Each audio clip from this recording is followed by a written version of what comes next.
Okay, Justin, many thanks for joining us. Ryder Cup is always a very special week, but just give us your thoughts on being part of the European team this week. Yeah, obviously excited once again. This is, my fifth Ryder Cup. I'm only my second at home, so it's just exciting to be back playing in front of a home crowd. And obviously, Gleneagles was an amazing amount of fun, and I'm kind of looking forward to that feel. Get the home crowd behind us and playing in front of, yeah, like I said, a home crowd. Obviously, we've enjoyed the build-up with the boys. We've had a fun couple of weeks. We've seen a lot of each other on tour. We've all obviously been very busy doing our own things, but in the back of our minds, we've kind of been spending a bit more time with one another, maybe playing the odd practice round, an extra 9 holes here and there together other than we otherwise would have. So we've all been preparing slowly but surely for this week, and it's now upon us, which is great. On a personal level, a nice little windfall there on Sunday, but how much does that do for your confidence, the summer that you've had in general, just coming into a Ryder Cup? Yeah, it does a lot. I think I've been playing consistently well. Obviously, I think that's what the FedEx Cup ultimately the way I won the FedEx Cup was through my consistency season long. And that obviously does give me confidence coming into this week. And more so specifically, if I boil it down just to having to play that last hole to win, the feelings that I faced there are going to be very similar to the feelings I'm going to face this week in order to try and close out a point and win a point. So there'll be moments I can draw upon that this week when trying to deliver for the Team Europe. Thanks, Justin. We'll go into some questions. Start with Mike Fall and Alistair, please. Yeah, we just had John Raman here, who seems to be floating about 6 feet off the ground. Is there a danger of being too excited? And how do players like you try and temper that so he gets the job done and he's still pumped up? Well, I think John's 24, is he? It's his first Ryder Cup. He's a passionate player, so I think him being 6 feet above the ground is brilliant because he's already about 6'4", so that'd be pretty intimidating if he's flying high. So I'd encourage him just to keep feeling that way, keep going, keep riding the emotions, and use it as inspiration, and I think feed off it. I think for me, knowing a bit more what to expect and the length of the week, obviously, yeah, just to trying to build into the week is important for me personally. Yeah, and just grow into the week. I think it's only going to get bigger and bigger. I think obviously the crowds yesterday were, fairly small out here when we played, but that was a good day to play 18 holes. And I think obviously the team have now a lot of the hard work under our belt, and we can now ease into the week and just start to build on the energy that's going to just ramp up for sure. Got a microphone too at the back right. What have your experiences been of Ryder Cup crowds, and do you hope that it's going to be a benefit being here in front of the home crowd this week and perhaps put the Americans off a little bit? Well, I definitely hope it's a benefit. I think obviously 3 out of my 4 experiences have been being played away, and I play a lot of my golf in America, so I feel that I never get terrible kind of like I never experience any negative treatment by the US crowds, which is great. But I think it's a very intense environment to be playing away from home. And I think the one thing the Ryder Cup does is attract a sports crowd, not necessarily a golfing crowd. And that's going to be the really interesting thing this week. I don't know what to say, but the demographic of the crowd. Whereas I think Scotland, for example, Gleneagles, very much a purist golf crowd, very knowledgeable golf crowd, very respectful golf crowd. And obviously, I would say here in Paris, I don't know, I heard 40% of the crowd are French and maybe 25% English, and the rest is a mix. So it'll be interesting to see the dynamic out there in terms of how that feels for us. And, I would welcome an atmosphere that's more of a sports crowd and a bit more raucous and a bit more as we face it in America. I think that would be fantastic to play in front of, and it'd be a lot of fun. Got a microphone through front left. Hey, Justin. With your 5 rookies on the side, obviously all of these guys have had great accomplishments individually. What's your advice to them this week as rookies? And can it be an advantage or a disadvantage to have that many guys who have not done this before? Well, I think it was a disadvantage in 2016 for us, but I think that's a big deal, being a rookie playing away from home versus being a rookie playing at home. So I'm thinking that our rookies this year are much less rookies by nature. world-class players. Obviously, John's been up at the top 2 or 3 in the world rankings. Obviously, Tommy Fleetwood's competing in major championships. Alex Noren wins very regularly and won here earlier this year. Tyrrell, again, tenacious player. I think will relish it. And who am I missing? Oh, Torbjorn, of course, yeah, who's obviously shown his mettle, to qualify for the team. And I've been in that situation. I think for the 2008 team, I was traveling and playing a couple of extra events on the European Tour to get in, and it's not easy. So anyone who qualifies that way, I think, has already proved to themselves that they're ready for it. But yeah, I think we have a nice mix, a really, really nice mix. And I think some rookies can be inspirational. They can just really relish it and put points on the board. And once they get a taste for putting points on the board, they're as dangerous as anybody out there. I mean, we've obviously seen, there's many wonderful players who don't have great Ryder Cup records. So I think it's important to not place too much importance on stature. 18-hole match play is what it is. It's 18-hole match play. Anybody can win. That's why the Dell Match Play Championship changed its format, because the #1 seed kept getting knocked out in the first couple rounds and the sponsors didn't like it. So, at the end of the day, reputations don't mean a great deal here. It's the players who find the inspiration on the day. Got it, Rick, on mic 4 at the back. Just in a lot of the Americans were sort of celebrating with Tiger on Sunday. There's a whole Tiger Mania thing going on. Just wonder whether you sort of actually getting the FedEx, does that sort of have a galvanizing effect, do you think, for the European team? I mean, is there some sort of psychological boost that the team can take from that? Yeah, the team have had fun. They apparently all the drinks are on my tab this week, and all that type of stuff. But, we've all been having fun with it, so I guess there is that element. But I really think I've tried to curb the FedEx Cup. For me, it finished on the plane over. I enjoyed the plane ride over, but once I landed in Paris, I was one of 12 guys. So I didn't want it to carry over into this week. This week's about another job to do. I was happy for Tiger too last week. I think the golf world was. He's had an immense struggle the last few years, and I think it's brilliant to see him back. And I think it's good for our sport. So, I was one of the guys celebrating with him, even though I was obviously in contention. I wanted to be doing a better job myself on that Sunday. But, my Sunday turned into another type of challenge, and one that I was able to overcome just about. And that was exciting for me. But like I said, I think for me now, that's sort of, I can shelve that for another week or so. Maybe I'll certainly enjoy it. It's a kind of an achievement season long that you really want to enjoy. But I'd like to maybe start that party on Sunday night and here for the right reasons because of this week. I'm going to have microphone 2 at the far back. Justin, can you talk about how your role in the team room's changed over the years, and do you enjoy potentially being the team leader going into this Ryder Cup? I think it's, I haven't tried to be anything that I'm not. I think I'm just trying to be, if I feel like I want to say something, I'll say something, and if I don't feel the need to say something, I think that it's really important to be who I am, and that's going to be the guy that's hopefully going to deliver some points.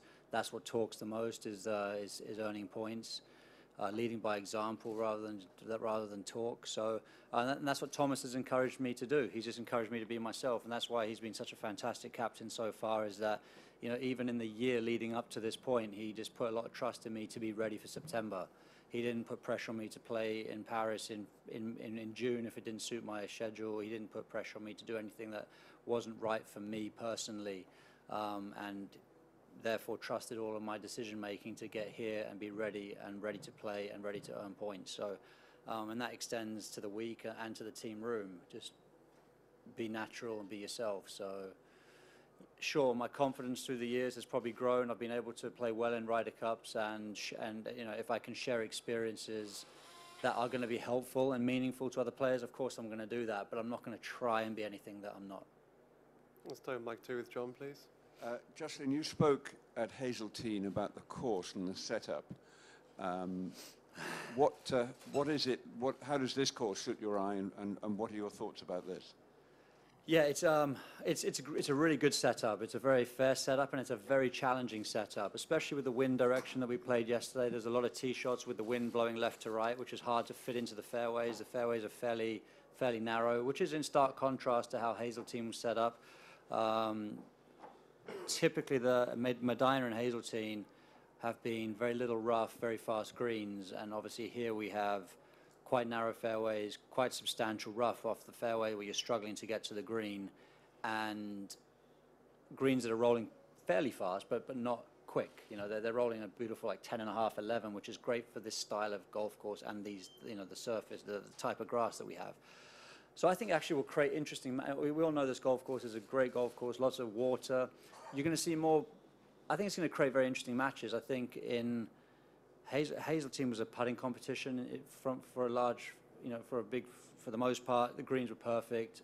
You were winning holes with birdies. Very few times you'd make bogey, and not many holes were won with par, basically. This week, you're going to see a lot of holes won with par, and it's going to create a very different mentality, and I think some exciting matches. Guys are going to hit it in the rough, and doesn't necessarily mean you're out of the hole. You have to work very hard for par on quite a few occasions around here. So very different type of golf course, which I think will be fun for both teams.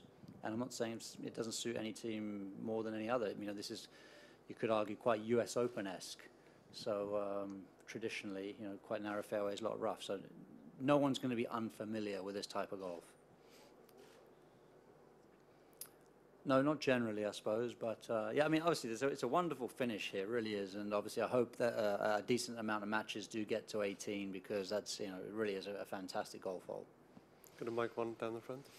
How important, Justin, is it to the European team dynamic that you don't maybe take yourselves too seriously as individuals in your team room and during this week? And was it particularly merciless on you, the video with the impressionist? It seems possibly it was.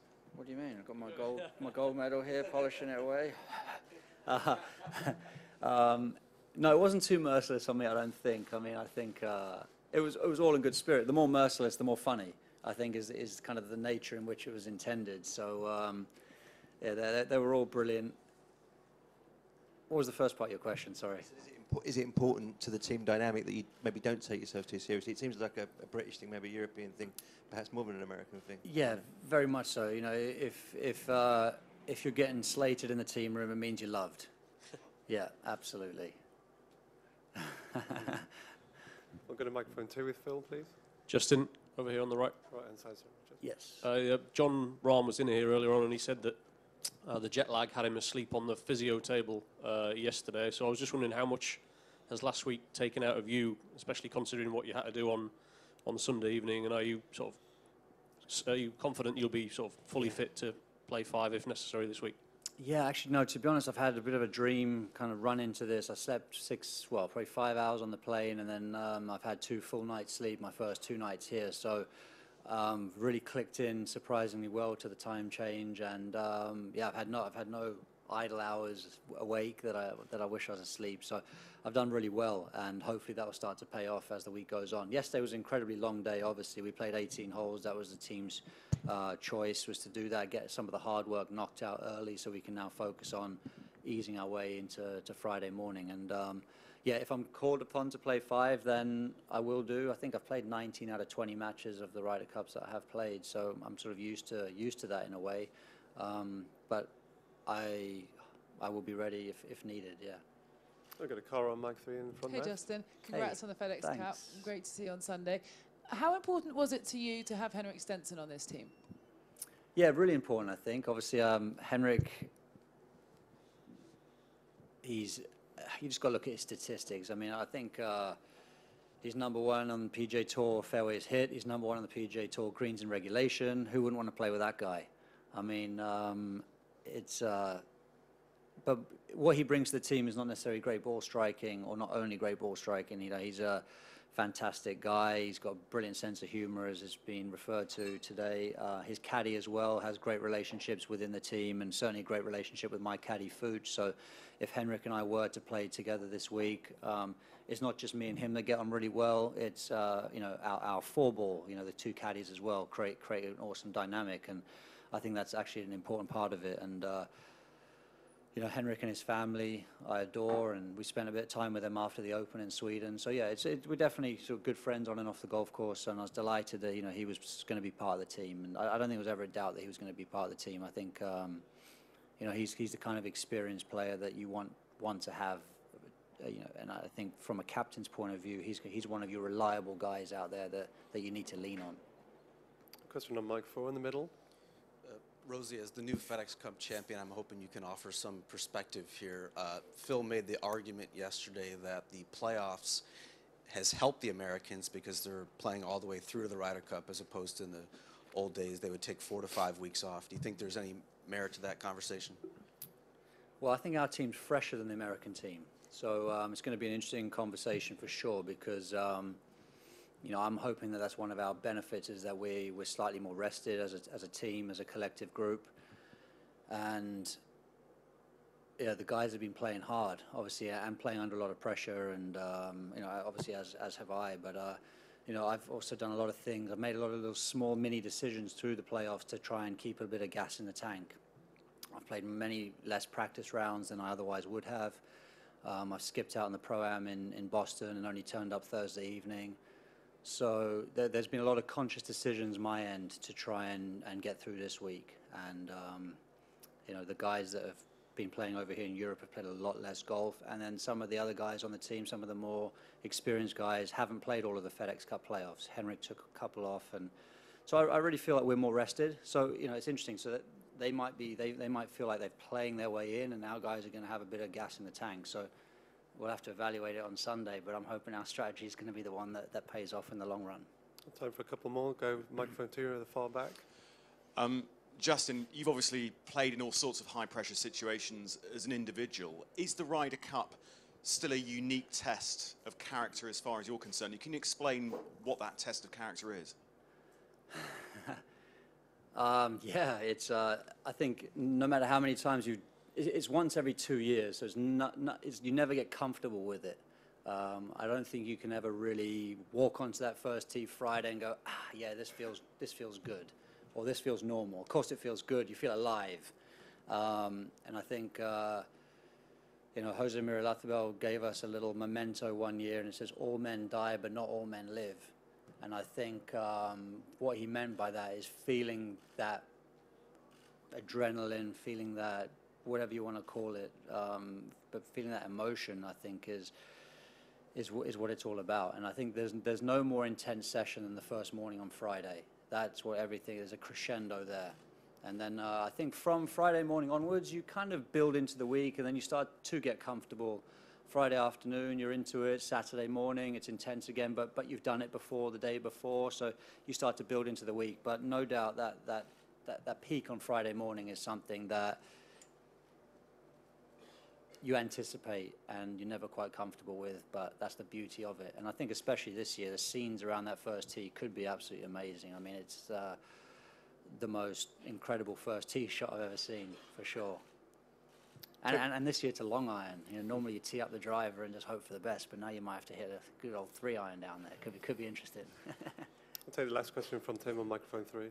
Rosie, could you take us back to that pivotal putt you made at Medinah in that comeback, the putt itself, Mickelson's reaction to it, and whether you feel like that was your greatest moment as a Ryder Cupper? Yeah, I think that has to be my greatest moment as a Ryder Cupper, and I think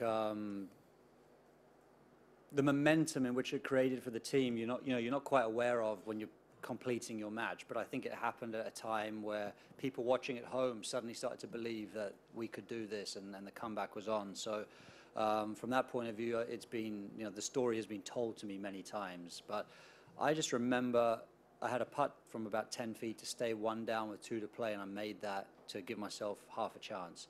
And I remember walking onto the 17th tee and just forcing myself to stay aggressive, because in the back of your mind, you'd be like, okay, let's just get a half out of this match. But I knew that the job was to deliver a point. We needed to have a historic comeback and a monumental comeback. So to force myself to stay aggressive was my goal.